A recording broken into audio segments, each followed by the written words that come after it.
Jack's words caused the two ladies to raise their brows. Celine looked at his with a smile that had a hint of teasing. She asked, "Between the two of us, who would you like to be in your car?"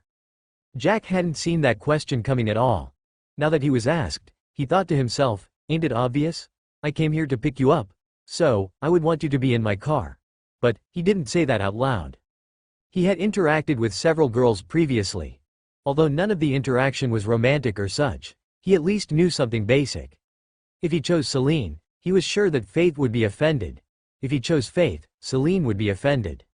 If he chose none of them, he was sure that both of them would be offended. Such a situation needed serious consideration. On the other hand, Faith was looking at Celine weirdly. She thought to herself, since when did this young lady start teasing men? Then, she looked at Jack with squinted eyes. These two must be trying to play me here.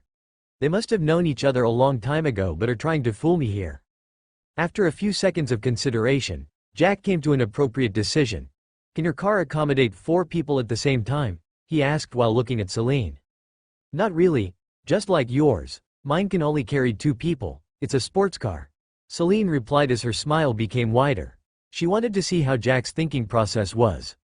Although she was thinking on this way, in her heart, she wanted him to choose her. "Since we're both heading to the same destination, and our cars can only accommodate 2 people, let's take a cab. It can carry all of us," Jack said. Celine and Faith went agape the moment that they heard Jack's solution. They had thought that he would be forced to pick one of them or none now that neither his nor Celine's car could carry them both. Who would have thought that Jack would suggest that they leave their cars here and take a cab instead? They were both amazed, but at the same time, Celine had some grievance in her heart. "Can't you just pick me?" After a moment of silence, Celine waved her hand and said, "There's no need for a cab. Faith is still going to the new company to do something. So, there's no need to take a cab. I'll just take your car while Faith takes mine." It was also at this moment that Jack noticed that she was teasing him. He then thought to himself that he must return this debt. How could he, a man, accept someone to tease him easily? Faith didn't have a disagreement at all. Although she had some doubts about the two, Jack's answer had made her to be at ease with him. If he had instantly decided on taking Celine with him, she would have a bad impression of him. They both left the hotel in the 2 cars. Jack was driving while Celine was on the passenger seat. He didn't put on any stunts while driving this time. On the way, they talked about this and that, getting familiar with each other. Not long after, they arrived at the business overlord building. Celine wasn't expecting that Jack's new business would be located here. Although she'd seen taller than this, when you see a taller dwarf, you will be surprised, right? After parking the car, he saw that Tim had already arrived. It seemed that he'd never forgotten this car that was owned by Jack. The moment that the duo got out of the car, he stepped forward and greeted, "Morning boss, madam." The moment that Tim called Celine madam, Celine blushed. After all, the way that Tim had referred to her was the same as calling her as Jack's girlfriend or maybe wife. "Hey, I'm not his wife. We've only met a few times and we began talking yesterday." Celine wanted to shout out these words, but for some reason, she held back while looking at Jack. Jack on the other hand didn't say a word and just nodded at Tim. "Morning, on what floor is Chris and the others?" Jack asked. "They are on the 7th floor. Tim replied. "I got it, thanks," Jack said to Tim before turning to Celine and said, "Let's go." Celine was wondering what Jack was thinking by not clarifying the fact that they had no such of relationship that Tim was thinking. But what made her frown a little was the fact that Jack didn't know what floor the meeting was located. "You don't know what floor your office is located?" she couldn't help but ask. "I just told them to pick a floor and set up an office there. Today is when the grocery department will start running by management centralization," Jack said. "Pick a floor? Are they free? Why didn't I know about that? If I did, I surely would have brought my friend's company here," Celine said with a sad look on her face. For some reason, Jack smiled and said, "You can choose one too, they're free." "Are you kidding me? If it was free, then there would be many people picking their own floors," Celine asked. "Well, why don't you try it? There's a person in charge of the building on the ground floor. Or, you can ask the receptionist," Jack stated. Celine looked at Jack suspiciously. She couldn't accept this fact that there was someone who would spend his own money to build an office building only to give it out for free. Without a word, they arrived on the ground floor. This floor had been set up in such a way that it was a reception area and a lobby. This was the renovation that Sabrina had arranged after Jack made the request. There was nothing much to do. It was just placing the receptionist desk as well as the couches for the guests in waiting. After getting to the front desk, Jack looked at Celine and gave her a go-ahead. At the same time, he sent a message to Chris to come down. Although he had bought this building, the new employees here didn't know him. A good example would be the gentleman working as a receptionist. After sending the text, he turned his attention to the conversation between the two. "Are you serious, miss? How can this building be free? This building has already been bought and isn't in the market. Even if it was, there's nobody that would offer such a building for free, right?" the man said with a frown on his face. Since the building had only the ones in charge of cleaning and security, but was almost empty, on this ground floor, there was only the receptionist and a security guard. "Are you sure about that? I've been told by someone that it is free," Celine said as she squinted her eyes at Jack. On seeing her expression, Jack felt like laughing out loud, but in the end, he suppressed his laughter and just smiled. Upon seeing this, Celine knew that she had been duped. Her face blushed in both shame and embarrassment. At this moment, she felt some resentment towards Jack. The reason behind this was due to him making a fool out of her.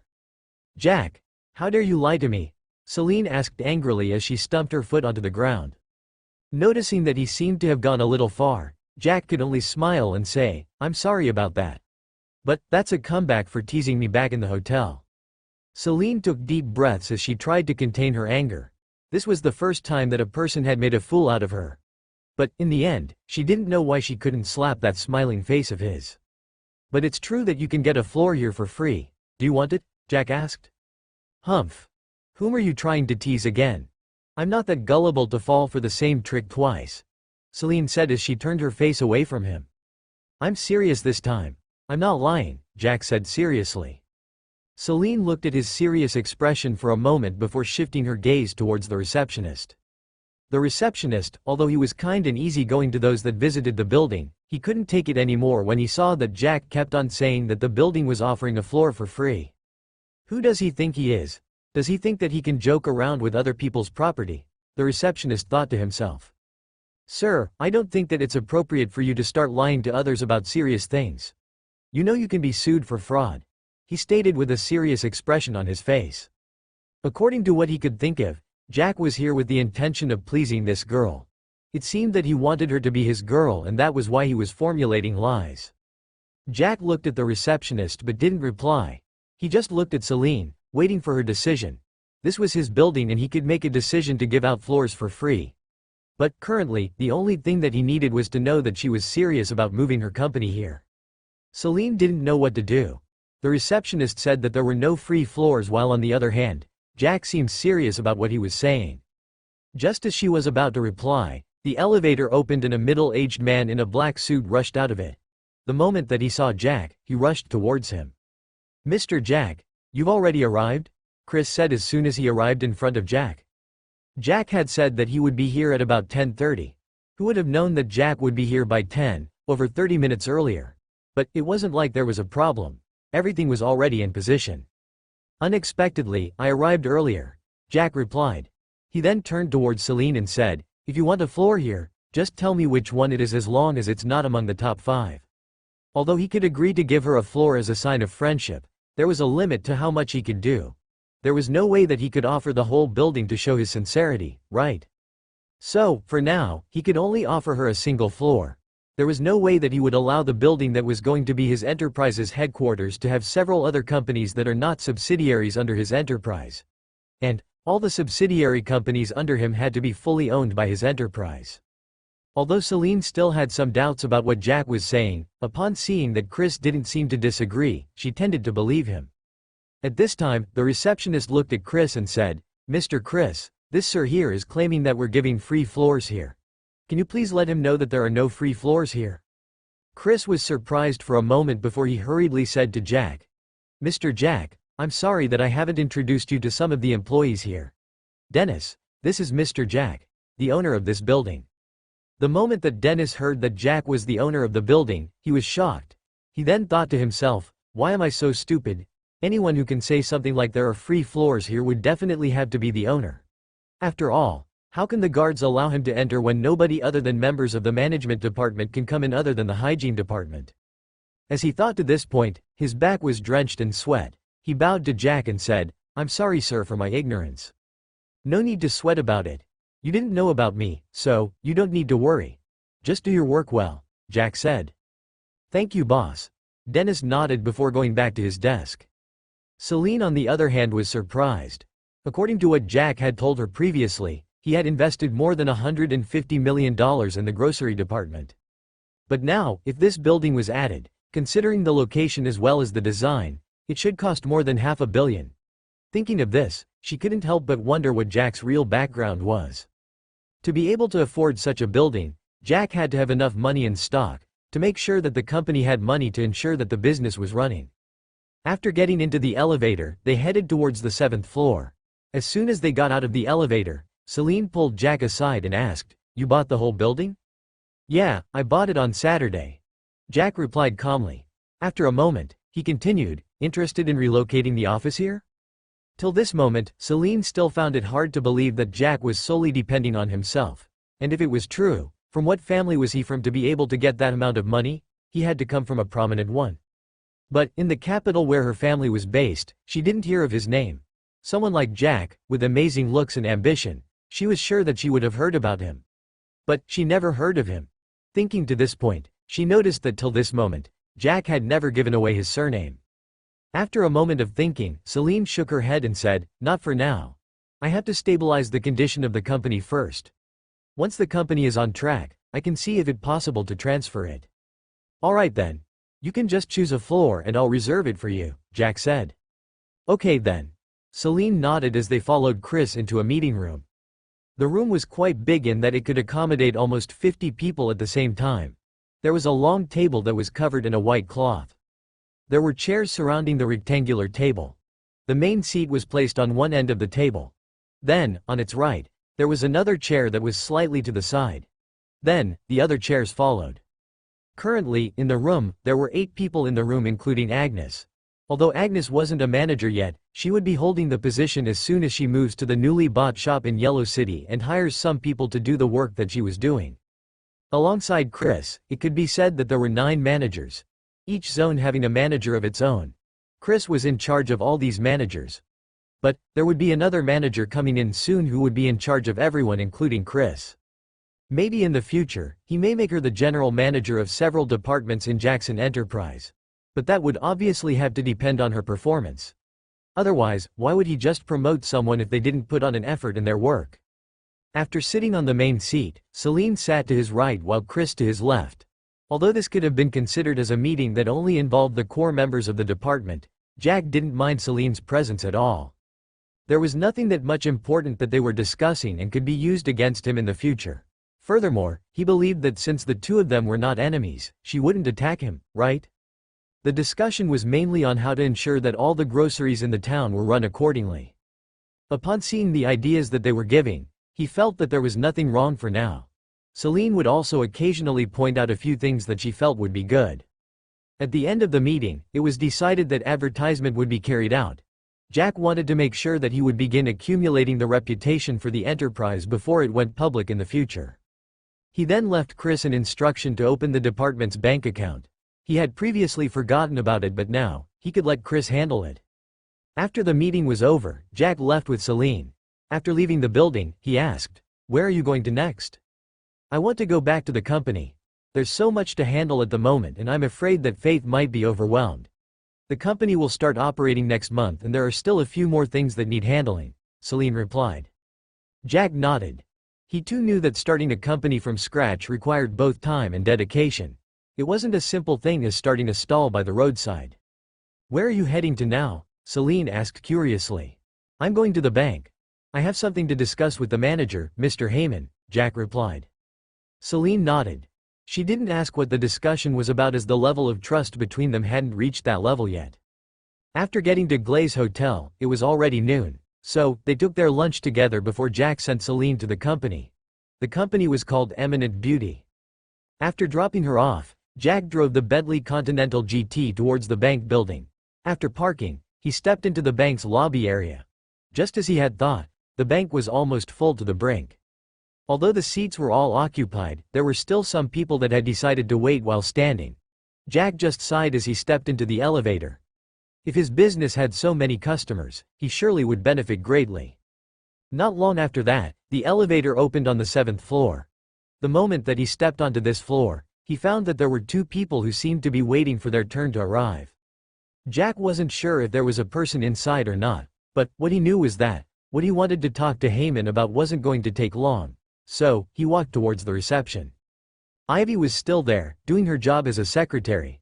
The moment that he arrived in front of her desk, he found that she was quite busy with something on her computer. Upon noticing that there was someone in front of her desk, without even raising her head, she said, "Can you please wait for a moment? In 5 minutes, I'll be done here. You can wait at the lobby area." According to the way that she was saying these words, Jack could see that it seemed that she was used to saying them. "Miss Ivy, I've got an issue to discuss with Mr. Heyman." "I don't know if that's possible?" Jack asked. The moment that Ivy heard the familiar voice, she raised her head hurriedly and looked at Jack.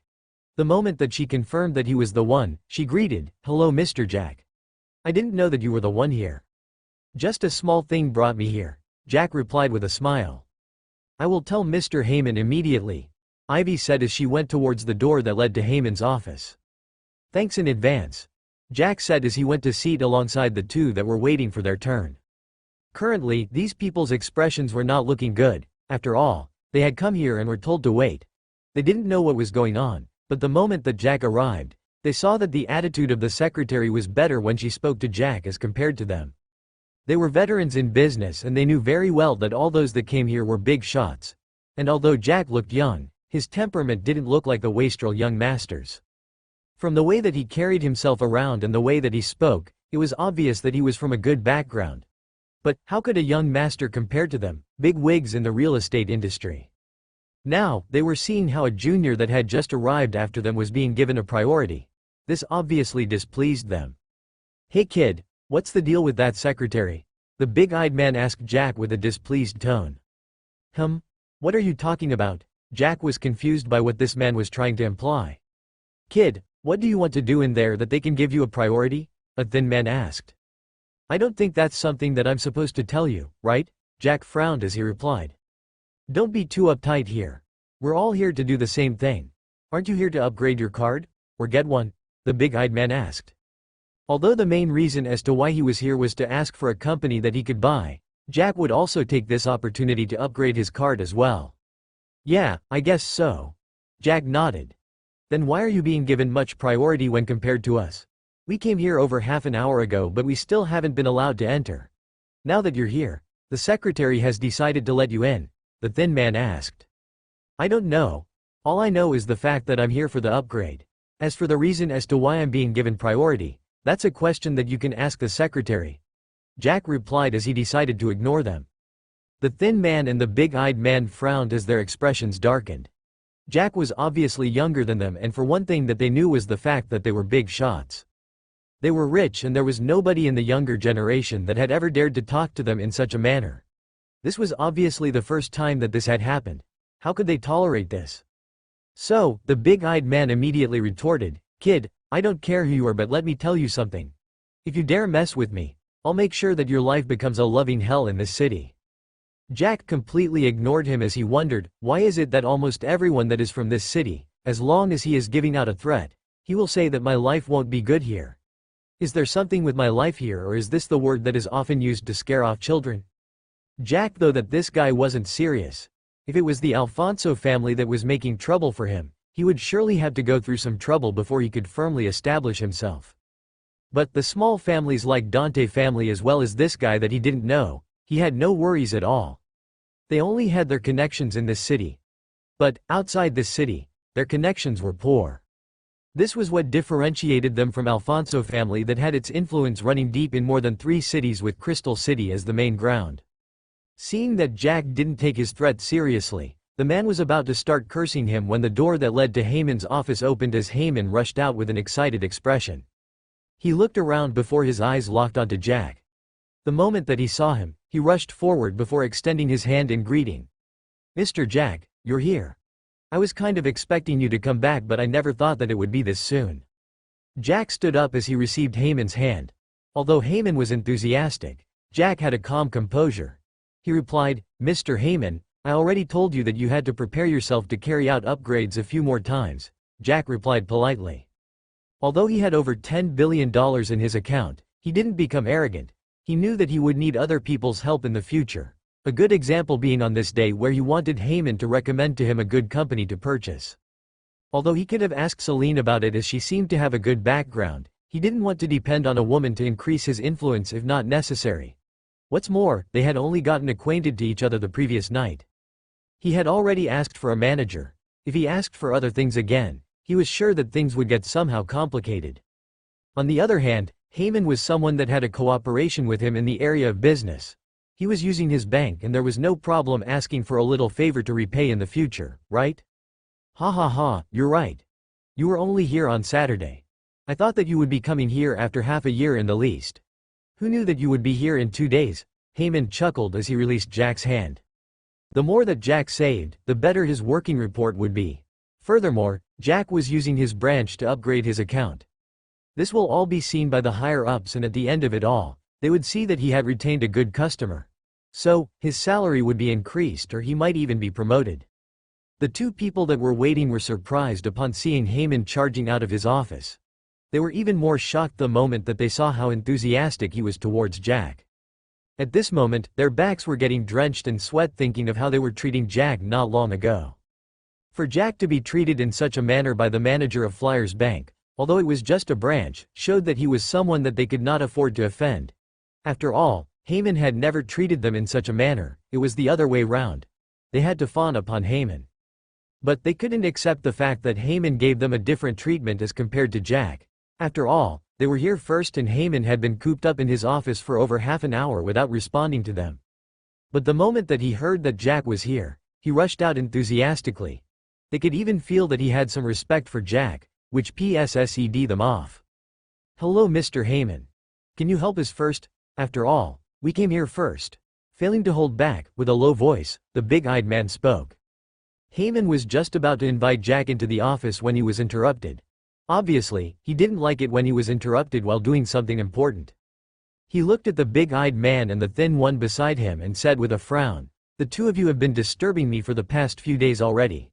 You all know the rules of the bank. There's no way that I can upgrade your card without your accounts having enough deposit. Furthermore, you only want the upgrade so that you can borrow a loan. That won't work," Heyman said before turning towards Jack and said, "Mr. Jack, let's talk inside the office." "Mr. Heyman, aren't we just going to have an agreement? You know about the real estate industry. It's doing well recently as the prices of the houses have began rising. Once we get the money, we will obviously be able to pay off the loan with the highest interest." The thin man spoke hurriedly when he saw that Heyman was leaving. These guys wanted Heyman to help them acquire a higher level of card here, a black card. After getting it, they would immediately borrow a loan from the bank. Since all of this would be under Heyman's approval, it would surely bring him trouble in the future if the higher-ups found out about this and the duo failed to repay the loan on time. He would have to suffer the consequences. Now that there was Jack, why would he have to care about some of the things that would risk his career? "Miss Ivy, please send the guests away," Heyman said to Ivy who had just returned to her desk. "Yes, Mr. Heyman," Ivy replied. After getting into the office, Jack was invited to take a seat. After that, Heyman thanked him for depositing the $10 billion the night before.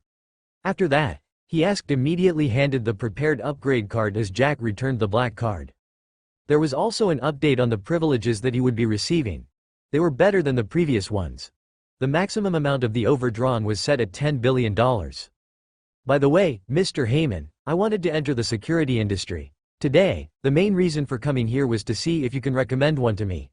I want to fully buy it," Jack stated after the matter of the card was put aside. Heyman was startled by Jack's request. He hadn't thought that Jack thought so highly of him.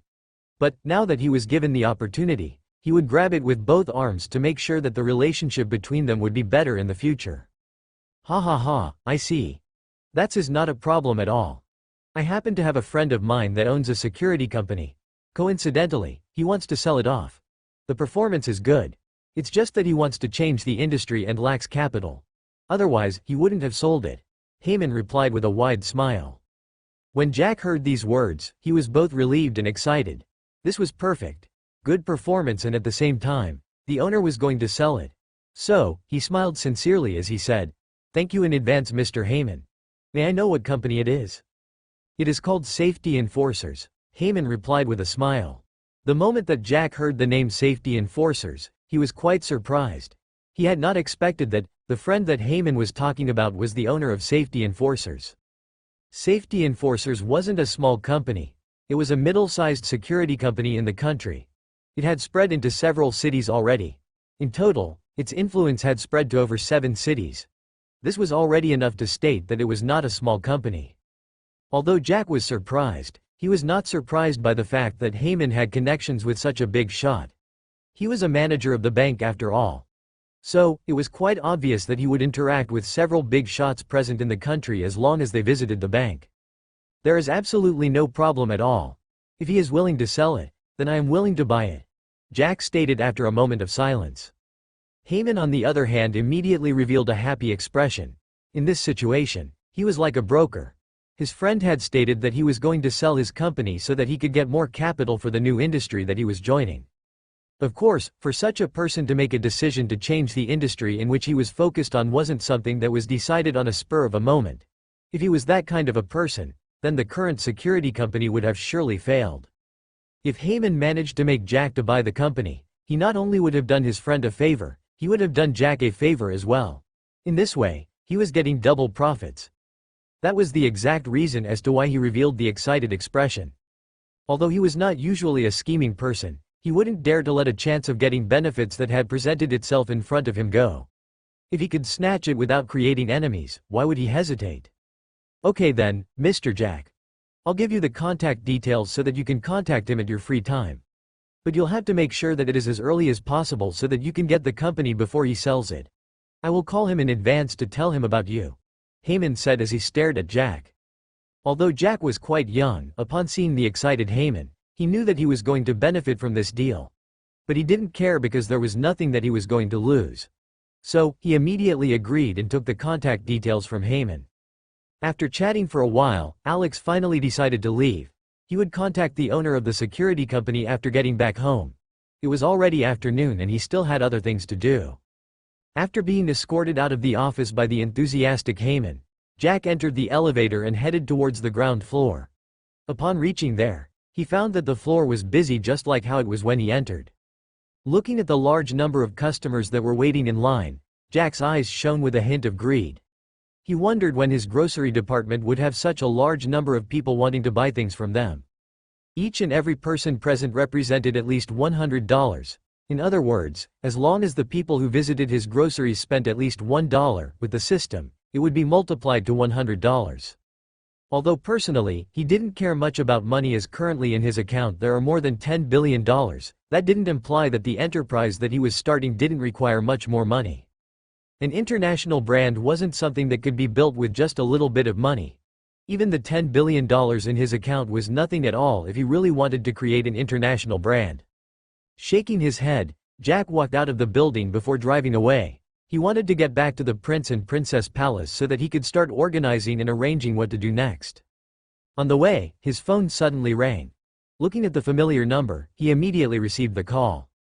"Hello, Mr. Jack." Evans's voice came from the other side of the phone.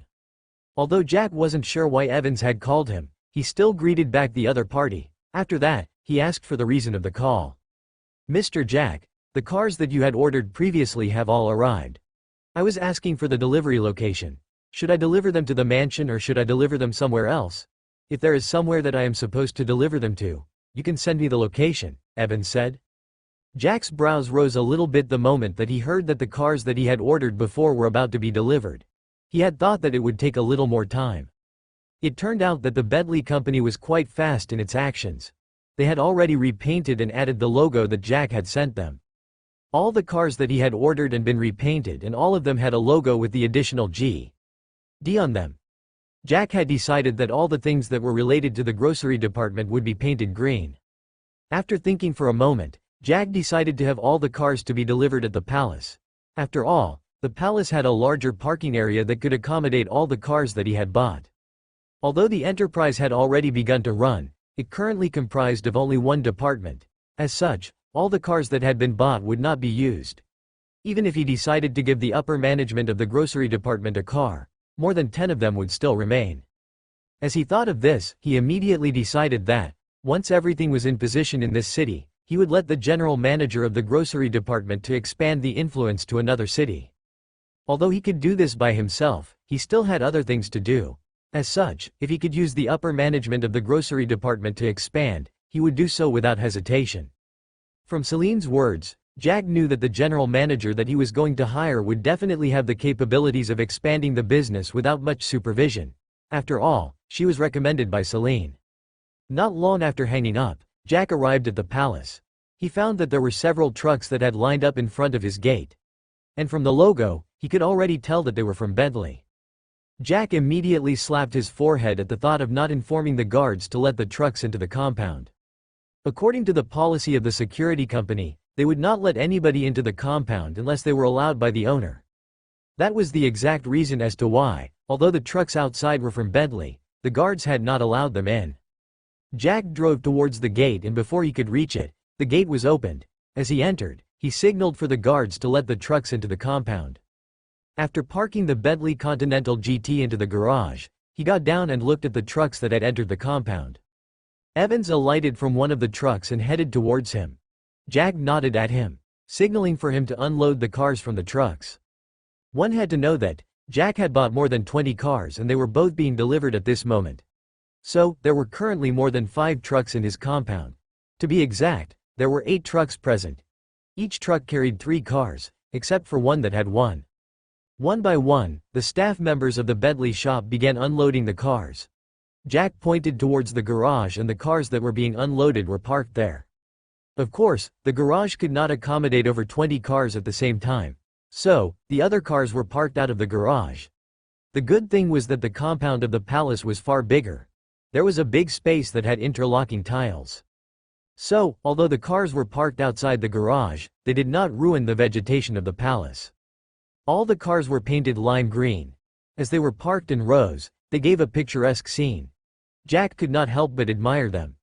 After all, not only were the cars new, shining in the afternoon sun, but their green color matched the green of the vegetation in the palace compound.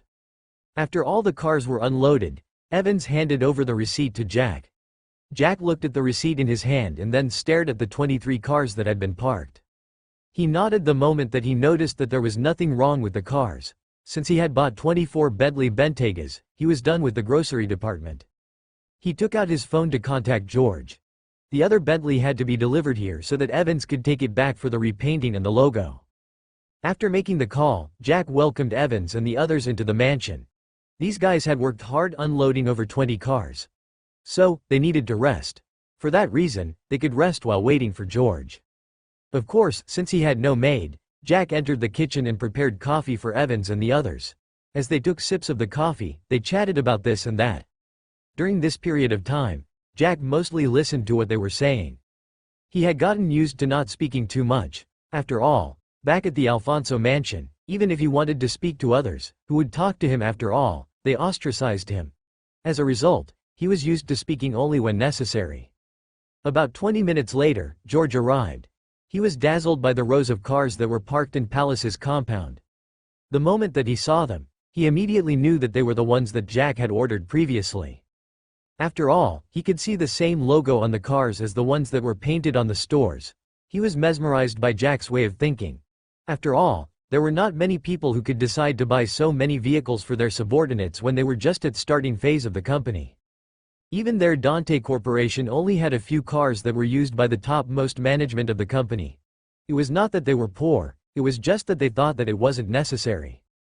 On the other hand, Jack had bought an apartment where the staff members in Yellow Street as well as Alpine Street could reside in.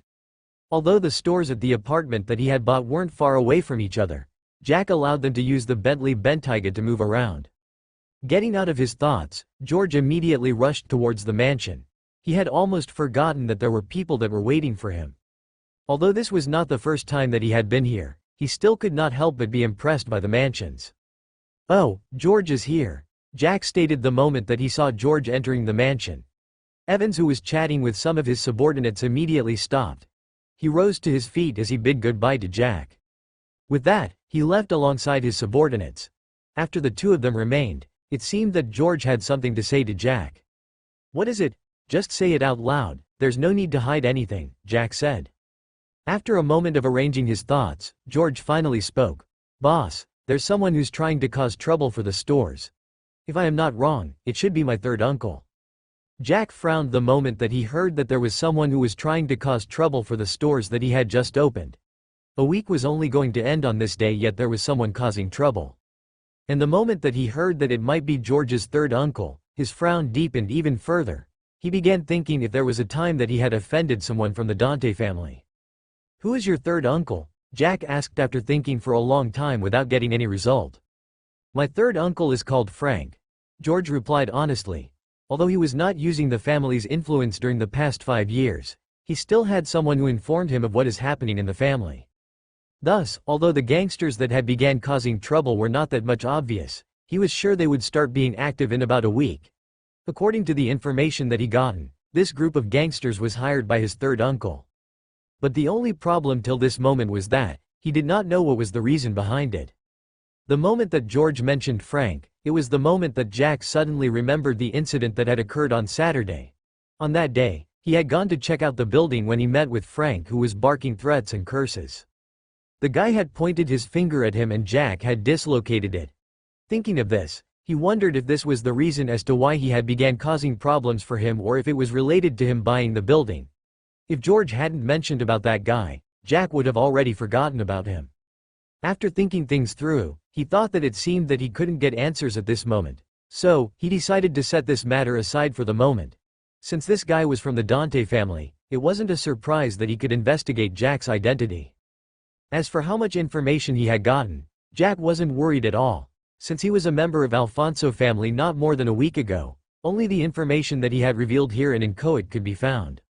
Now that they had began sending gangsters to his store, it was obvious that this guy wanted to play underhanded tricks.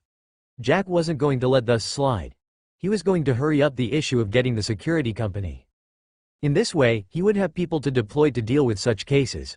So, he made a decision to call the other party as early as possible. With that thought in mind, he turned his gaze to George and said, "Worry not about that.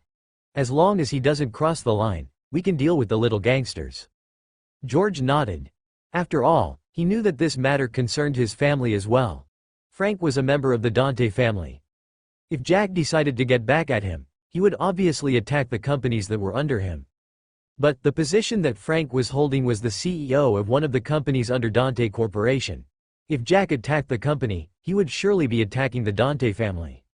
In the end, this would evolve to a war between the Dante family and Jack. Although Jack wasn't in a good relationship with his family currently, with his actions during the past week, it was obvious that he had a big background that wasn't Alfonso family. After all, how else would he get the money, millions of dollars, to do things the way that he was? It was obvious that it was impossible for him to be a prodigal, considering that everything that he was doing had its own role in the long run. Although he had bought so many cars at the same time, it still didn't seem to affect his money flow at all. After talking for a little while longer, George left with one of the cars that had been parked here. Jack then decided that he would call Chris to come with the other managers to pick a car that would be used by them. He was just about to call when his phone rang. Looking at the unfamiliar number, Jack frowned for a moment. He wondered who it was that was calling him. But anyway, he received the call. The moment that it connected, a female voice came over. "Hello, is this Mr. Jack?" "Yes, it is. May I know who I'm speaking to?" Jack inquired. "I'm Grace. Mrs. Gravy gave me your phone number and told me that you needed a manager," the lady replied. From the voice, Jack could feel the confidence as well as expectation. But what had surprised him was the fact that the other party had called him. He had thought that they would talk about the issue on the following day. Who knew that she would call in advance? "Oh, hello Mrs. Grace. It's true that I wanted a manager. The position is the general manager of a department. It is already stabilized, but there are some of the things that still need to be adjusted," Jack spoke. "Oh, I see. Is there any requirement that I need to fulfill?" Grace asked. There was a hint of joy in her voice as well. "Well, since it was Celine that recommended you, I assume that your performance is good. As a result, I won't trouble you that much. So, I can say that you can start working after we sign a contract," Jack replied. According to the descriptions that he had gotten from Celine about Grace, he felt that she was good. That was the trait of the person that could manage a department. After all, there was no way that he was going to take an indecisive person to manage a business for him. But if she performs poorly, there was still the issue of him sacking her. He didn't want to suffer unwanted losses for nothing. Okay then. I'll be there on time. So, at what time can we discuss the issue about the contract? Grace asked. Tomorrow at around 9. I assume that you're coming to Inchoate City. So, let's meet at the Business Overlord building, 7th floor, Jack said. Okay. I'll be there on time, Grace replied before Jack hung up the call. Now that one of the issues was out of the way, it was time for him to look at the security company. Scrolling through his contact list, he found the contact that Heyman had given him. The owner of Safety Enforcers was called Edwin, so Jack immediately made a call. Not long after that, the call was received and an inquiring heavy male voice came through. Hello, who's this? Hello, I'm Jack. Mr. Edwin, I was referred to you by Mr. Heyman, Jack replied. Jack immediately made a call. Not long after that, the call was received and an inquiring heavy male voice came through. Hello, who's this? Hello, I'm Jack. Mr. Edwin, I was referred to you by Mr. Heyman, Jack replied. Oh, that guy? Anyway, he told me about you. Are you sure that you're interested in my company? Edwin asked. Although Heyman had already told him about Jack not long ago, he still had some doubts about it. After all, the owner of the voice that he was talking to was so young. Although his company was only a middle-sized one, that didn't imply that it was cheap. After all, one had to consider the fact that he was selling the company alongside the assets, the employees and the contracts that they had already signed. In other words, as long as Jack took over the company, he would continue running it the way it was. He could decide to make changes on it, but that wouldn't affect the company that much as long as the changes weren't major. To be honest with you, it's not that I'm interested in your company. The truth is that I wanted to enter the security industry and was looking for a company that I could buy. In the end, yours was the one that was recommended to me by Mr. Heyman, Jack replied honestly. Inside an office, Edwin's brows furrowed the moment that he heard Jack's words. Then, he thought to himself, if you're not interested, then why are you calling me? Aren't you interested in buying it? That's called interest, all right. After calming himself down, he immediately replied, it's good that you're sincere, Mr. Jack. So, are you sure that you want to buy it or is it that you're just asking? On the other side, Jack could hear that there was a hint of impatience in the other party's voice. He wondered to himself about what he'd said wrong to make the other party's impression of him to drop. Leaving that aside, he replied, I want to buy it, and, I mean buy it. So, I think that we can discuss the contract, right? Jack asked. Upon hearing Jack's words, Edwin's expression eased for a moment. But, the issue concerning a big company like his wasn't something that could be discussed on the phone. So, it would be good if they could meet face to face. In this way, they could come to an agreement and sign the transfer contract at that exact moment. So, he asked, can we meet to discuss about this? Where can we meet? You can decide on the location as well as time, Jack asked in reply. After thinking for a moment, Edwin replied, can you come to Venture City? Jack thought for a moment and agreed to it. He had a Eurocopter that was in parking. He could use it to get there. Although he could not fly it, he could still get someone that could do that. After agreeing on the time of the meeting, Jack ended the call. He then sat there while thinking to himself, wondering what he was going to do next. After a moment of thinking, he decided to check out the data concerning this security company. He had no laptop at all. The one that he had been having before broke down. Of course, there was no way that it would simply break down, right? This was the handiwork of his half-siblings. The good thing was that there was nothing important that was saved in the laptop. But even if there was, he would have a backup. Since the laptop stopped working, he decided not to buy another one to save money. After all, at the end of the day, back then, there was no use of the laptop at all. But now that he was going to have an enterprise, it would be important to have one. So, he entered an online shop and placed an order for the best laptop that he could find. Of course, the best that he knew was the most expensive one. That was his only method of finding the best product. After placing the order, he was informed that it would be delivered by evening. After that, he entered the internet and began searching for information about Safety Enforcers.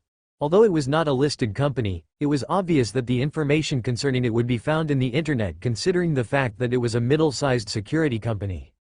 After searching, there were several results that were revealed. There was the information about the date that it was started and so on. But Jack wasn't interested in that at all. He looked at its net worth currently. This would make him know what amount of money he had to prepare when he went to meet with Edwin the following day. While looking at the information that was given, Jack frowned for a moment. According to what he could see, this company was worth $2 billion. If they discussed about the purchasing price and so on, he was sure that he would end up spending more than that. But, he thought to himself, are the companies this cheap nowadays? Of course, that was simply due to the fact that he had money in his account. Otherwise, he wouldn't dare to say that. Furthermore, such a company that was started from scratch didn't start with it being worth billions. This company had began over a decade ago. It had been growing ever since for it to reach its current level. After all, not everyone had a system with him. It was just that Jack had a system, and that was the reason as to why he wasn't afraid of risks in business. Others would have to consider all the factors that could be considered before they could invest into something. Just like Edwin, although he was changing from one industry to another, it wasn't that he was going to start from scratch. He had already joined the industry, but it was just that he wasn't focusing on it. But now, he wanted money so that he could put all of his efforts there. In other words, he had already tested the industry for a period of time before deciding to expand. But even so, he still maintained his cautiousness. After checking the information about the security company, Jack was impressed by it. Although it wasn't that big, it still was good as even he had heard of it before today. Now that he knew all the basic information that he needed to know, Jack decided to check if there was another company that could interest him. After looking through the security companies for a period of time, Jack lost his interest. It wasn't that there were no companies that could be bought by him. It was just that these companies were either expensive for the current him, not for sale, or maybe they were at a lower level as compared to safety enforcers. He thought if there was anything that he needed to do at the moment. After thinking for a long moment, he felt that although he had many things to do, they all had a specific day that could be done. Grace, the following day. Edwin, the following day. Ben, he wasn't sure about the specific date as Ben had said that it would be done in 3 days. Oh, there was something that he had almost forgot about after surfing in the internet for a period of time. That was, finding a pilot that could fly the Eurocopter. Although the Eurocopter that was given to him by the system was customized and differed from the others, with Echo, the Eurocopter's eye, he was sure that as long as one was a professional pilot, he would be able to fly it. He immediately looked for a company from where he could hire a pilot. He found one that was called Sky Flight Charters. This organization was well known as it had a good reputation. Of course, all of this was known to Jack through the internet. Otherwise, how was he supposed to interact with pilots before today? After looking at the information, he found one pilot that was to his liking. It was a middle-aged man with 5 years of experience. According to the information about him, it was said that he was good in flying helicopters the most, as most of the people that hired helicopters or pilots were mainly for helicopters. If one had a private plane or jet, why would he hire a pilot for a short period of time? He would simply find one that would be permanent. The reason for choosing this man was simple. Apart from his experience, he thought that the middle-aged man wouldn't be too chatty, or so he hoped. After confirming everything, Jack immediately made a call. In the Alfonso mansion, the atmosphere was quite lively. The reason behind this was due to the fact that there was a member of a big family that was visiting them on this day. The other family was far bigger than Alfonso family and was situated in the capital. So, of course, the members of Alfonso family had to be meticulous in their preparations to receive them. At this moment, not just the current CEO of Fonzo Group was standing at the entrance, even Jack's grandfather, Victor Alfonso, was also present. They were not the only ones there, as there were several others that were present here as well. In other words, all the members of Alfonso family, as long as they were nearby, they had been called back, with the exception of Jack, to welcome the special guests. "Dad, do you know why they are talking about engagement all of a sudden?" Jack's father, Dalton, asked Victor. "What's there to be worried about? This is a good thing for our family. Maybe, we may rise and be able to compete with some families in the capital." Victor replied with a smile plastered on his face. "Dad, do you know why they are talking about engagement all of a sudden?" Jack's father, Dalton, asked Victor. "What's there to be worried about? This is a good thing for our family. Maybe, we may rise and be able to compete with some families in the capital." Victor replied with a smile plastered on his face. The moment that Dalton heard his father's words, he was at first surprised, then the next moment he was ecstatic. This was a great opportunity for his Alfonso family. After all, a member of a big family wanted to marry one of the sons or daughters of Alfonso family. Even if it won't be one of his children, or even if it was his brother's child, he would still benefit at the end of it as he was the current family head. With the support of such a big family, he could start influencing the capital city. Furthermore, with such a connection, he could start expanding the influence of the Alfonso group. As such, the competition that he would be experiencing from other families from other cities would be greatly diminished if not removed. As he thought of this, a smile gradually appeared on his face. He could not wait to know who was going to get married or being married. The other party had just stated that they were coming for an engagement. But till this moment, they didn't know if the one that was coming with the old man was a boy or a girl. It was at this moment that Dalton finally understood why his father Victor had summoned all the members of Alfonso family to come back. Furthermore, he had made sure to summon back even those that had gone to other cities, as long as they had not married or been married. That's right, only those that were in marriage were spared from this. Although there were some of the family members that had been engaged already, the old man didn't care about it. Engagements could be broken as long as that person was selected by the old man that was coming. Are you sure that all the preparations are in position? Victor suddenly asked, bringing Dalton out of his thoughts. Yes, father, I have already made all the arrangements that are necessary. I know how important this occasion is, so I won't mess up, Dalton replied confidently. Victor nodded in satisfaction while looking at the members of the Alfonso family that were standing with him at the entrance. He suddenly frowned as he looked into the crowd. Upon noticing the frown on Victor's face, Dalton asked, "Father, is something wrong?" At this moment, Victor shifted his gaze towards Dalton as he asked with confusion, "Where's that little brat, Jack?" Upon hearing this question, Dalton's heart skipped a beat. When he made a decision to expel Jack from the Alfonso family, he hadn't asked his father about his opinion. His father was away at that time and only came back the previous night with the news about the engagement. He had planned to tell him later, but he had forgotten about it with the news of the engagement coming in. It was only at this moment that he was reminded about it. After hesitating for a moment, he replied without hiding a thing. He told the old man about everything that had happened since Jack's departure. The more the old man listened, the colder his expression became. It was a sure bet that his anger was soaring at the moment. "Why did you come to such a decision without consulting me?" Victor roared at this moment. This roar immediately attracted the attention of the other members of the Alfonso family. But although their attention was attracted by the shout, it had successfully repelled them as their bodies tried to move as far away as possible from the old man. None of them didn't know about the old man's temper. As long as he was angered, he would turn the house upside down till the moment that his anger would cool down. Facing the angry old man, even Dalton was flustered. He took a deep breath, but he didn't dare to speak a word. He knew that the more he spoke, the more he would anger the old man. After ranting for a while, Victor calmed down. This was not just because of his anger had calmed down at the moment, it was simply because there were visitors, very important ones as a matter of fact, that were coming not long from that moment. "Let us receive the guests first. After they leave, we will talk about this," Victor stated as he tried to retain his composure. Although he didn't like Jack, that didn't mean that it was to the extent of expelling him from the family. He was an Alfonso at the end of the day. And no matter what they did, if they took a DNA test, they would still find that he had the Alfonso bloodline. I want to see how he gets out of this now. He decisively expelled his own son out of the family just to maintain his reputation. Now that the old man is back, he sure is going to suffer. Oh, I can't wait for the time that the visitors will be leaving. At that time, there will be a good show to watch. At the side, those that were competing for the CEO position or they didn't like Dalton, began murmuring to each other. It was only when Victor glared at them that they shrunk their necks and kept quiet. But the look of contempt, as well as a look of expectation, didn't disappear from their faces. After all, this was one of the rare chances when the old man was angry at Dalton. So, they would make sure that they used it to the maximum possible. Just as the old man was about to berate them, a car's honking sound made him shift his attention towards the road that led towards the highway.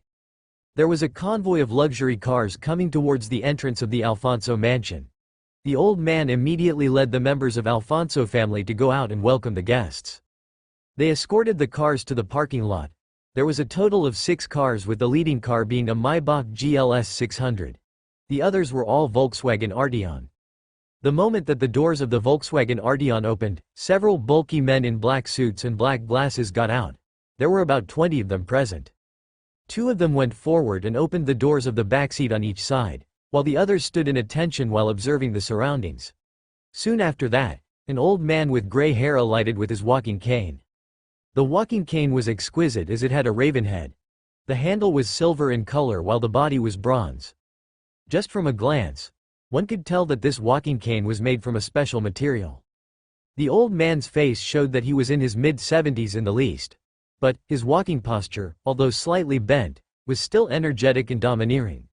The aura that was emitted by the old man would make all those that were looking at him feel both respect and fear towards him. Currently, the old man was wearing a white suit. He had a pair of brown shoes on. As he walked forward, the walking stick would occasionally knock onto the ground, making people tense, and sometimes, their hearts would skip a beat. On the other side of the car, a young lady that seemed to be 18 or 19 years old alighted. She was a beauty with a rating of 91. Green hair that dropped to her shoulders, gray eyes that matched the old man's, as well as a good figure. As soon as she alighted, most of the males couldn't help but swallow their saliva loudly. The purple dress that she was wearing accentuated her figure so well in that, even those that were nearing their 30s were mesmerized by her.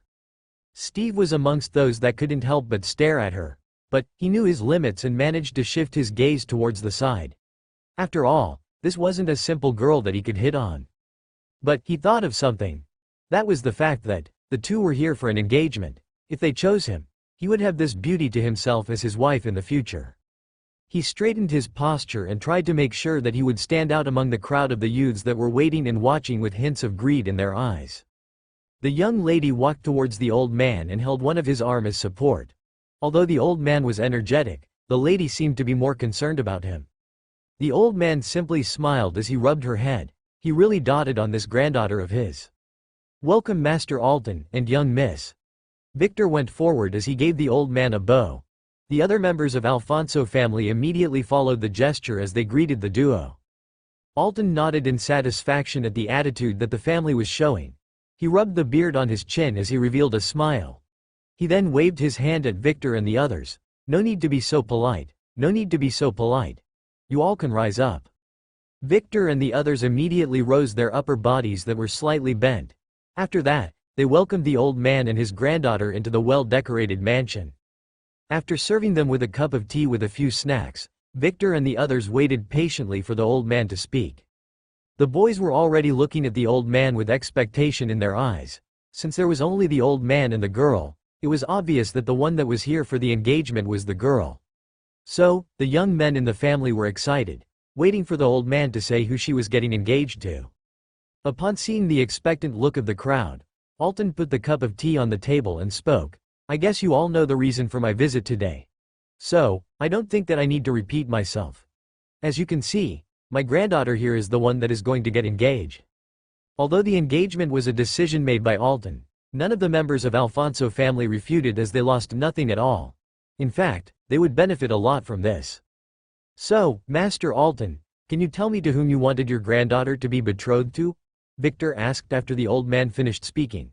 He too was quite expectant to see which of his grandchildren was going to be selected. Alton shifted his gaze to Dalton as he spoke with a smile on his face. "Your youngest son." Alton shifted his gaze to Dalton as he spoke with a smile on his face. "Your youngest son." Alton's words were like an explosive in the hearts of all those present. There was not a single person among them that didn't know the fact that Jack had been expelled from the family almost a week ago. And now, surprisingly, the person that was supposed to be engaged was the same person that they didn't like or had no impression about whatsoever. This came like a huge tide that swept away all the happiness and expectation that they had within them. They were currently in a dilemma on what to do now. Jack had already been expelled and was no longer considered a member of Alfonso family. If they said this to the old man, he would probably be furious with them and end up punishing this family of theirs by suppressing them. Or, he might as well give up on the fact that he'd come here for an engagement. If he left, the easy path to success that was waving at them excitedly a moment ago would wave goodbye at them the next moment. This was something that they absolutely couldn't accept at all. On the other hand, if Jack came back and was engaged to the young lady here, he would definitely have power, and be stronger than his father in terms of authority. And, it would be no surprise that he would be the future family head of Alfonso family. In that case, all those that had been suppressing and mistreating him since childhood would surely face the music. After all, it was true that they had made his life difficult. At his age, all the young generation of the family had been given something to do. But Jack on the other hand was left alone. After graduation the previous 3 months, he was just there, idle or doing whatever he wanted. Of course, the whatever he wanted never included anything that involved Alfonso family's influence. In other words, whatever he was doing never concerned them. Now, if Jack really got engaged, he surely would be able to get back at them. Just this thought made them shiver. Alton and his granddaughter immediately noticed that something wasn't right with everyone's expression. This made them confused. Was there a problem with Jack, or had what he had just said not been heard? Victor panicked for a moment and stared at Dalton with a murderous gaze. Dalton on the other hand was already drenched in cold sweat. He had never cared about this son of his. He was the only one in the entire family that had suffered in the hands of fellow family members. Even during his childhood, he was never there for him. Jack had depended on his mother till he matured early. Now, as he left the family, Dalton decided to use this chance to expel him from the family to clear his image off of the dark spot. Who knew that this was going to be his biggest mistake as well as regret? The black spot was actually a big opportunity for him. Now, not only would he have to face his father's wrath, but he had to look for a method to bring Jack back to the family. What's going on here? Where's Jack? Alton couldn't help but ask at this moment. His expression didn't look that good at all. After all, according to what he had thought, the moment that he mentioned that it was Jack who would have his granddaughter as his fiancée, not only would Jack get excited, but his father would be extremely happy and proud. In the end, everyone's expression was completely opposite of how it was supposed to be. How could he not be furious considering the fact that even the one that was getting engaged with his granddaughter wasn't present at the scene? I'm sorry about that, Master Alton. The truth is that currently, Jack is out of the city. Victor managed to squeeze out a smile on his wrinkled old face that made him look ugly. Alton frowned the moment that he heard this. Even the lady beside him showed a disappointed expression at this moment. Alton wasn't from a big family for nothing. He had experienced a lot more to be able to maintain his family's position as one of the top families.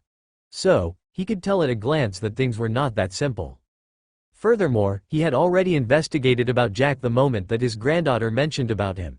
He found that the boy had good looks, a strong will and was quite hardworking and smart. Apart from the issue of him not being treated well in the family, there was nothing that was wrong about Jack in the old man's eyes. The information that he had on him was till Sunday, the day before Jack left Crystal City. At that time, he thought that he had gathered enough information and decided to stop investigating him. Can he get here at a short time? Alton asked after noticing the disappointment on his granddaughter's face. He wanted to fulfill his granddaughter's wish, which was to marry Jack. He hadn't come to this decision without thinking things through. His granddaughter, whom he doted on so much, told him that she liked a young man that she had encountered before. She was serious about being married to him.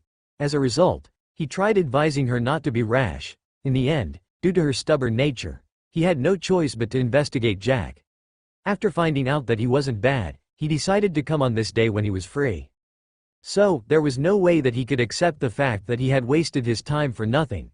He had to make sure that his granddaughter was happy. As for Jack, as long as he accepted, no, there was no need for him to accept. He had already decided that he was the one going to marry his granddaughter. He was going to give him support to develop himself. With his brilliance, he was sure that he would be able to develop faster. Furthermore, he would have to be the family head of Alfonso family to have a status that could barely qualify to be matched to his granddaughter. Alton's question made Victor almost helpless. After all, they had already expelled Jack from the family. But, after thinking about the things that would happen if this engagement was successful, he gritted his teeth and looked at Dalton who was seated beside him. Hurry up and go and fetch that son of yours right at this moment. You better hurry up and bring him back as soon as possible. Don't you keep Master Alton waiting or I won't forgive you. Victor spoke with a low voice. But, his voice contained undeniable command. Dalton nodded his head repeatedly before standing up. After bowing to Alton and the young lady, he rushed out of the mansion. He headed towards the helipad where the helicopter that was used for emergency situations was. He brought alongside him 3 men and the stunned and pale Steve. He was in a hurry as sweat continued trickling on his forehead as if he had just finished toiling a whole acre of land. After getting into the helicopter, he immediately shouted, "Get us to Incoat City as soon as possible." "Yes, boss." The pilot responded before starting the helicopter that flew towards Incoat City at the highest possible speed. Jack had no idea about what had just occurred at the Alfonso mansion, nor did he know that he was about to get engaged to someone. Furthermore, his father was coming for him personally. He just sat there on the couch while waiting for his call to connect. Not long after, a feminine voice came through. Sky Flight Charters here, may I know to whom am I speaking to and what kind of assistance would you like? The lady asked. Hello, my name is Jackson. I wanted to hire a pilot of your organization. His name is Gabriel Waddy, Jack stated. From when do you want him? The lady asked. From tomorrow, Jack replied. A moment please, the lady said, and a moment later, Jack could hear the sound of a person tapping the keys of a keyboard. Jack didn't have to wait for long as the lady spoke again. I'm sorry sir, but pilot Gabriel Waddy has already been booked for tomorrow. He will only be available next week. Can you choose another person or may I recommend one to you? Jack frowned the moment that he heard this. He had been to Sky Flight Charter's website and hadn't found anyone that impressed him as Gabriel. But now, he was going to fly another person's plane. No way, he had to get this person to be his personal pilot. At the thought of this, he said, no matter what the price, I want him to fly me tomorrow. Just name it. The lady seemed surprised by the fact that Jack wanted only this person to fly his aircraft. She thought to herself, what's the difference between pilot Gabriel and the other experienced pilots? There's even an experienced pilot than him that's available. Anyway, she didn't dare to say these words out loud as it may sound rude to a customer. In return, if the person filed a complaint about her, she surely would be punished by the upper management. Mr. Jack, you'll have to understand the situation. It's not that we don't want to have pilot Gabriel Waddy flying you. It's just that he was booked last month for tomorrow. So, it's impossible for us to cancel it, the lady said helplessly. Even Jack knew that it might not be possible for such a big helicopter charter company to cancel bookings that had been made by other customers. But, he was just too stubborn for this. Why don't you just change the pilot for the one that did a booking? There are other pilots that are free at the moment, right? Jack asked. The lady was really helpless here. So, she could only reply by saying, I'll have to consult my manager first. Please, don't hang up. Okay, Jack nodded and decided to wait for her to do the consultation. I'll have to consult my manager first. Please, don't hang up. Okay, Jack nodded and decided to wait for her to do the consultation. After about 3 minutes of waiting, the lady on the other end of the phone finally spoke. Well, Mr. Jack. I guess you have great luck as the one that had booked pilot Gabriel Waddy has just said that the trip has been cancelled. So, pilot Gabriel Waddy is available now. Jack couldn't help but be suspicious. He wondered if it was true that the person had cancelled the order, or it was just that a certain pot-bellied manager had heard that there was extra money somewhere and decided to change the pilot for the other person. Anyway, he didn't care as long as he got what he wanted. He smiled and asked, so, how much am I supposed to pay to hire him for a whole year? The lady was immediately stunned by Jack's question. Hiring a pilot for a whole year? Wasn't that insanely expensive? Furthermore, the other party seemed serious and at the same time joking. After thinking for a moment, the lady related Jack to being a young man that was just trying to tease her. So, she could only ask for confirmation. Are you serious, sir? Of course I'm. How else would I call if I wasn't serious about it? Jack asked back with raised brows. The lady sensed the seriousness in Jack's voice and couldn't help but take a deep breath. Then, she replied, the pilot is paid according to the number of times that he will have to fly the aircraft. Furthermore, there's a guaranteed payment that has to be made. This is the one that if you hire a pilot for a long period of time, even if he doesn't fly you anywhere, he has to receive it. Jack nodded in understanding. After all, if he took the other party in for a whole year and only flied the aircraft once, he surely would be a joker. Furthermore, the longer that the pilot stayed with him, the more the chances that he would be missing if there were others that wanted to book him. This was the exact reason for the guaranteed payment. Not a problem at all. Just tell me the price and I will sign the contract after we come to an agreement, Jack replied. Okay then. The pilot is paid according to the distance that he's going to fly the aircraft. Then, there's also the duration of which he's hired. The payment has to be made in advance. In case you want to withdraw, the advance payment would be refunded after subtracting the payment of the period of time that the pilot has been on duty. As for the total remainder of the balance, the refund will be 20% less, the lady stated. Jack could also understand what this implied, being refunded 20% less of the money that he'd paid previously. After all, if he made an appointment that they would have a trip in 3 days, the schedule of the pilot on that specific day would be filled up. So, if there was a person that wanted to get him, he wouldn't be able to as long as it was on that day. In other words, as long as booking was done, it would make the person stop receiving the other offers. In the end, if the one that did the booking decided to cancel it, the pilot would have lost a lot. 15% of the 20% was the one that was given to the pilot as compensation, while the other 5% was for the organization. I want him to be my pilot for a year. As for the number of times that he would be flying the aircraft, just assume that it's 10 days every month with the longest distance. So, can you calculate for me what the price is? Jack said. The lady on the other side typed on the computer's keyboard for a while before replying, for a year of hire, you'll have to pay $72 million in advance. On the other hand, I'll assume the 10 longest flight a month would be within the country. So, for each flight, it will cost $300,000. The total cost should be $1.152 billion. Of course, once you pay this, the service and fuel of the aircraft would be on us. The lady's calculations were quite precise. Jack could understand that the reason for the high price was definitely for the fuel and service. After all, an aircraft's fuel wasn't like that of cars that could be easily accessed. This fuel was restricted, and as a result, for a person to get access to it, he must be authorized by the government officials, as it was the country's government that controlled the flow of this fuel. No problem at all. Just send me the contract via the email and I will sign it immediately. I'll transfer the money immediately after we sign the contract, Jack said. The lady never thought that Jack was such a rich person. She had thought that he would try reducing the period that he would be hiring the pilot. In the end, Jack was pretty serious about it and even agreed to complete the payment at this moment. Okay then. Send me your details through your email. I'll send you a text of the email that you're supposed to send your details to, after the call, the lady said enthusiastically. She was one of the people that offered online services. Although there were several that did it personally, there were those that operated through calls or online in the website. She was amongst them. Since Jack had placed such a big order, once it was completed, her commission this time would surely be high. So, the moment that the call ended, she sent over the email that Jack had to send his details to so that the contract could be drafted. After receiving the message, Jack immediately entered the mailbox present on his phone. He uploaded the scanned copies of his identity card and a few other required documents.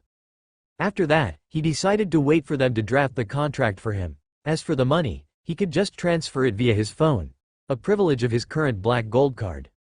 He was just thinking of leaving to get a printer and so on when his phone rang. On the screen, it was an unfamiliar number that Jack didn't know. He then wondered to himself, what's up with these calls today? So many calls.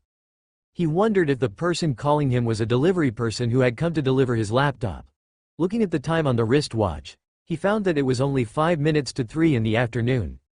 Jack simply shook his head as he thought that it would be impossible for the delivery to be done at this time, as they said that it would be delivered in the evening. After hesitating for a moment, he received the call. Hello, who's this? Jack. Where exactly in Inchoate City are you right now? A familiar but somehow unfamiliar voice reached Jack's ears.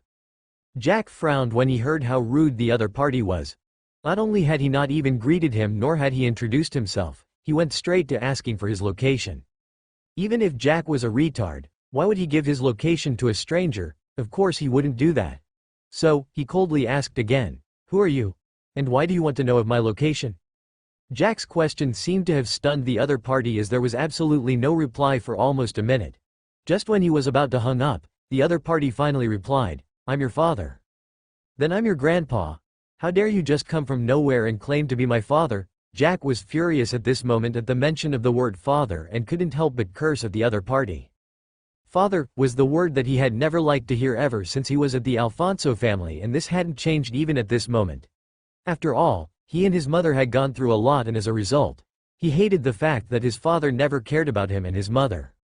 His mother always secretly shed her tears as she looked at a photo of her and the person that was supposedly to be his father.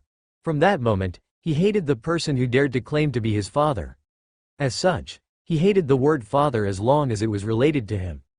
So, the moment that he heard the other party claiming to be his father, his always suppressed anger and resentment burst out all at once. He threw several profanities that he had never done before at this moment, all of it just to vent his anger. After cursing for almost 10 minutes, it was at this time that his head cooled down for a moment. It was also now that the words that the other party said finally sank into his brain and were processed. Jack had never expected that the reason as to why he found the voice familiar was due to the fact that the other party was his father. "Father," Jack muttered to himself at this moment, his eyes gazed at the void as he was in a daze. Just as Jack's mind was about to wander around, Angel, the system's guide, spoke, accompanied by a system prompt. Emergency mission program activated. Advance reward, professional combatant. Accompanying task that you'll have to complete so that you can permanently have the reward is as follows. Task. Earn money by participating in winning a fighting competition. Time limit, 7 days. Jack. Emergency mission program activated. Advance reward, professional combatant. Accompanying task that you'll have to complete so that you can permanently have the reward is as follows. Task. Earn money by participating in winning a fighting competition. Time limit, 7 days. Jack. Jack was surprised by the system. What the heck with the mission? Although he liked having even more skills that were offered by the system, he really was stunned by the fact that the system just offered him an ability or skill, without even there being some trigger. If he remembered everything well, the time that he was offered the professional driving skill, it was a moment that, if he didn't even know how to drive the car that he'd bought, he surely was going to get embarrassed. In such a situation, the emergency mission program was activated and he was given the skill that allowed him to not embarrass himself. Now, he was being offered the professional combatant skill or ability. He wondered if he was in danger or if he was supposed to fight someone. But, according to how things were, since he was inside his own mansion and there were several guards, it meant that he was supposed to be safe as long as a person with a gun didn't show up. System, what's up with this mission? Jack took a deep breath before asking. He was quite tensed at this moment as he felt some kind of premonition. It was as if there was some kind of danger that was looming around him. The system can see what the host needs at a specific time, so it offers what is needed at the right moment. Since the emergency program has been activated, then it implies that there is a risk of someone beating you up or forcing you to do something. Since that is the case, you should accept the mission as soon as possible or you might as well look for other countermeasures. Upon hearing the system's reply, Jack was now sure that there was something wrong. After all, according to the introduction about the system, it was one that came out of the blue planet. In other words, it was an alien. But all the same, it was useful. It had already proven its abilities by multiplying his income by 100 times or giving him several rewards after he received his first income. With its ability to make the guards ignore the presence of the Eurocopter that wasn't there previously was already a show of its strength. Now that it had stated that he was in some kind of danger, he immediately decided to take action by accepting the mission. I accept the mission. Jack stated. Mission accepted. Advance mission reward granted. Task. Earn money by participating in winning a fighting competition. Time limit, 7 days. Failure to complete the task would lead to the host losing the ability as well as receiving the system's punishment. Till this moment, Jack wasn't sure what type of punishment the system administered to a person if he failed to complete the task on time. But, he wasn't interested to test it on himself. Furthermore, he wasn't willing to lose the reward that he'd just received. Just as he was about to get immersed in his thoughts, he was forced out of that state by the warm current that ran through his body. Followed by that, some unfamiliar memories entered his mind and merged with his current ones. At this moment, he felt that his body contained unimaginable strength. He felt that he could shatter a wall with a single punch. But, all of this was an illusion as he hadn't tested the limit of his strength yet. After a moment, he felt that there was something in his right hand. Looking at it, he found that he still had his phone. And, the call was still ongoing and at the same time, there was a male voice coming through. Jack, are you there? This is an emergency. Tell me where you're right now, Dalton yelled. He had been trying to talk to him and ask for his current location, but at the end of it all, Jack didn't reply to any of his questions since he stopped cursing him. Jack got irritated by the other party's commanding tone. Who are you trying to command? Do you even know me? You better get lost at this moment. As these thoughts passed through his mind, he hung up the call. There was nothing that could be spoken between the two of them as they were no different from strangers. After that, he immediately added this contact to the blacklist. After all, he didn't want someone to disturb his current life. After that, he began thinking of how things were. The system had given an emergency mission. On the other hand, Dalton was asking for his location. This implied that there was no coincidence at all.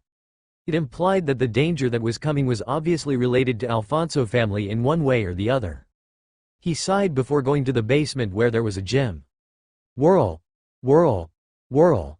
At this time inside a helicopter, Dalton's face darkened the moment that Jack hung up on him. He tried calling once again but found that he was blocked. He took a deep breath before turning to Steve as he asked, "Have they tracked his location?" Dalton wasn't an idiot. He knew that since Jack left the mansion on his own and was later informed that he had been expelled from the family, it was obvious that he wouldn't agree to go back with him. So, he decided to track his location during the call. But of course, the one that was tracking his location wasn't on the helicopter with them. Instead, he was back at the mansion. So, he had Steve call that hacker while he called Jack. The good thing was the fact that, although Jack had at a point stopped talking, he hadn't hung up yet. In other words, the duration should be enough for the hacker to get Jack's current location via the call. Why yes. But, I'm not sure if the location that has been stated is the real one. Steve stammered the moment that Dalton asked. Although he was quite angry at the fact that his useless half-sibling was the one that had been selected, he knew that he would have to give in at the moment.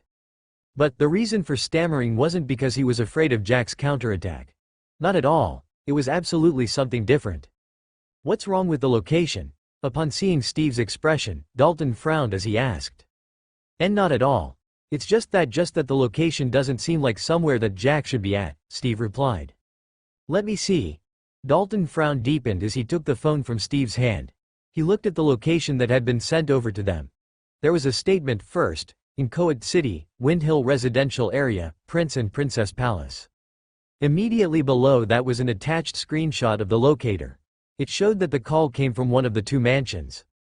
When Dalton saw this, he immediately frowned even more. Just like Steve, he didn't think that Jack could afford to live in such a place. After all, although they were not living in Coed City, as a neighboring city, they could easily get the information about this special palace. After thinking things through, he gave the pilot the location and asked him to fly over there. He had to get Jack back to Crystal City at all costs. If he failed, not only would the opportunity to have his family rise disappear, it might as well invite a calamity. Furthermore, there was still his father who would surely not let him go. After all, he made the decision behind his father's back. Jack didn't know that his current location was already exposed. Otherwise, he would have surely gotten out of the mansion to welcome them warmly. Anyway, currently, he was busy trying his strength inside the gym. The results were mind-blowing. Not only had his strength greatly increased, even his speed as well as reaction speed increased. The control of his own body had also heightened in such a way that there were no wasteful movements. His strength, speed, reaction speed as well as other parameters that were related to his body were 5 times that of a healthy adult man. In other words, if an adult's strength was about 100 kilograms, his was 500. There was no need to talk about speed and whatever. After all, the improvement that Jack had just experienced wasn't like 1 + 4 = 5. No, this was more than that. If he threw a punch, instead of it weighing 100 kilograms, it would be 500 kilograms. It was completely opposite of the 100 kilograms punches hitting a person 5 times. After testing his strength, Jack immediately went back to the living room. He found that there was a missed call there. Upon checking it, he found that it was from the charter organization. He also saw that he still had one unread mail, so, he guessed that this was the contract that had been sent by the lady that was on charge of helping him. He clicked onto the mail and opened it. But just before he could start reading it, he heard a shout coming from outside his mansion. "I'm sorry sir, but you cannot get in there without permission." "What do you mean that I cannot enter? My son is here. Are you trying to say that I can't see him?"